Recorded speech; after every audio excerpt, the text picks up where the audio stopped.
San mang sulok kayo ng mundo naroon, ako po si AJ Santos. Mga kabituin, ako lamang po ay magbibigay ng opinion sa mga nag-i-interview dito kay Carlos Yulo. Bakit po kaya mas interested sila sa personal na pagkatao ng tao?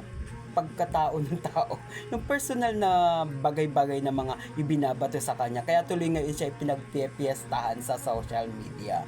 Bakit hindi ang itanong na lamang sa kanya yung victory niya, yung pagkapanalo niya, kung ano yun. Tapos pagdating sa mga personal na bagay, kung sisingit man ay umiwas na lamang silang pag-usapan yan. Kasi di ba ang pamilya dapat ang problema ay sinusolve or talagang niluluta sa loob lamang ng bahay, hindi na pinilalabas. Tsaka si Carlos Yulo isang atleta, hindi naman siya personality, hindi naman siya TV personality, or hindi naman siya showbiz.